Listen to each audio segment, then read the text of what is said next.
For the past days, these scenes have become all too commonplace in Brussels. Military and police on high alert throughout the streets of Belgium's capital city. An atmosphere that has grown more tense since the Paris terrorist attacks. I've never seen my city like this. You never imagine having soldiers running around the streets you live in. You know, you think when you think of this city under siege, you think of countries abroad, countries in the Middle East, never your own background. So I don't know who we can blame. I think it's weird I think it's very confronting to see how just a couple of individuals can take a whole continent hostage. Who is responsible for taking Europe hostage? In Belgium, it's a collective soul-searching as once again, fingers are pointing to this nation of 11 million as a breeding ground for Europe's jihadists or terrorists.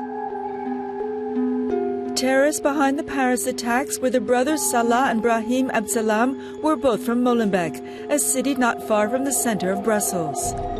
And the mastermind of the Paris terror, Abdelhamid Abaoud, was also from Molenbeek. But they're not the only ones. From last August's terrorist attempt on board a train to the Jewish museum killings and the 2004 Madrid bombings, there have been links to this Belgian city. But for this local community activist, some of the finger-pointing is out of place. Molenbeek is also a place that has been plagued by poverty, plagued by unemployment, by discrimination, by police brutality, but also incompetent local governments.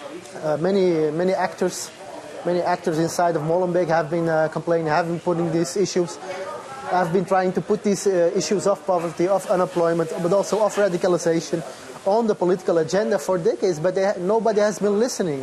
Nobody cared, everybody looked the other way, and now we're paying the price for that. Molenbeek's large immigrant population dates back to the 1960s, when a large wave of mostly Moroccan immigrants came to work in a city nicknamed Little Manchester.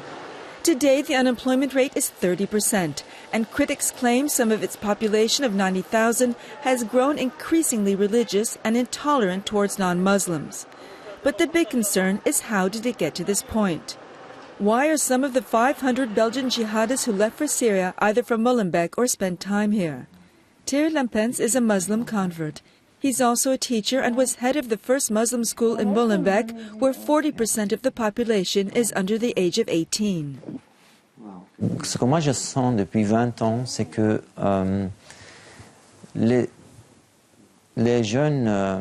what I've sensed over the past 20 years is that young people from the district, when they're in school, when there's a global problem, such as Palestine and Israel, then they're affected. They're injured, they're affected. That's one thing. And then they feel exposed and there's a stigma attached, and they come to school in an agitated state. We're talking about a young generation brought up with the internet in their rooms. And there it is. They start to become radicalized in Molenbeek. But they're not really in Molenbeek. They live in their head and they're already in Syria. And they watch propaganda videos and imagine themselves in Syria. They believe in it. And you know what? Propaganda is always beautiful. You only show the good side. Younes de la Fortrie is from Antwerp. He went to Syria in 2013 and was arrested when he came back 6 weeks later. This former member of Sharia for Belgium was given a 3-year suspended jail sentence. Sharia for Belgium's leaders have been accused of radicalizing young Belgians and sending them to Syria. Younes has written a book about his life as a jihadist. Here he shows photos he's compiled for further documentation. Yeah, and this is the guy from the attacks in Paris, the Abu Omar. Did you meet him? No. I thought I recognized the face of the Abdeslam person, but because we came in Molenbeek and things, and I'm really... While Younes shows us more pictures, there's no more discussion of knowing Salah or the others. But we did talk about the attacks in Paris. I will say what I say to everybody. I'm not responsible for the acts of others.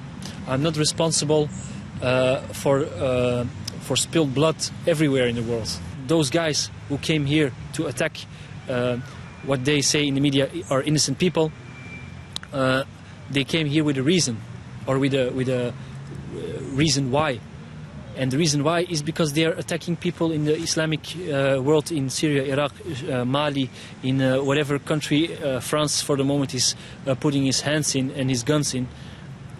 They came here for revenge. Is it a good thing? I don't say it's a good thing, because, like I said, spoiled blood is spoiled blood. But we have to understand it's not just happened because. It happened with a reason.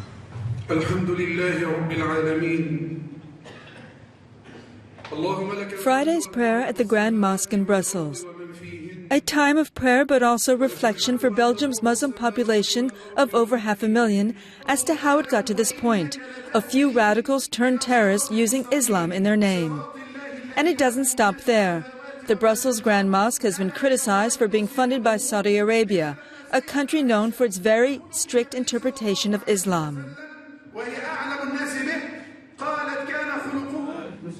And during a press conference aimed at showing how Belgium's Muslim leaders will no longer tolerate the intolerant among their community, the main imam had to be translated into French.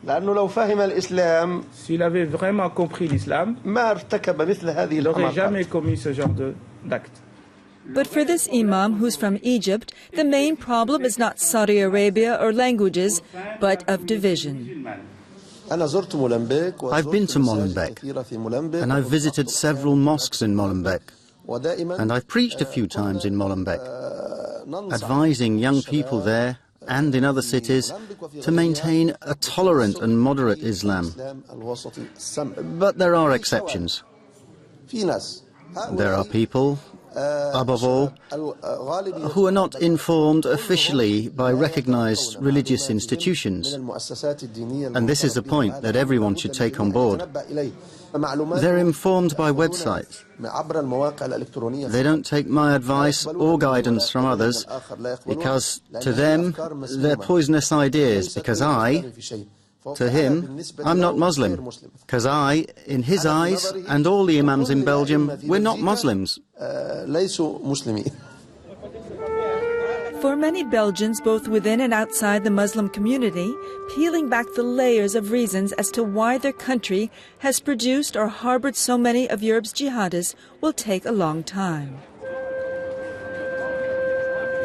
Do you regret having gone to Syria? No, not at all. Because, first of all, for myself, I didn't experience I did something wrong in the first place. Maybe the only thing I maybe can blame myself is that I came back, because I had a life over there. And to be honest, except giving interviews and writing books and try to explain everything to people, my life is bordered with a lot of borders. For now, Yunus cannot travel abroad, but how to deal with him and others who have returned remains a key challenge not only for Belgium but for all of Europe.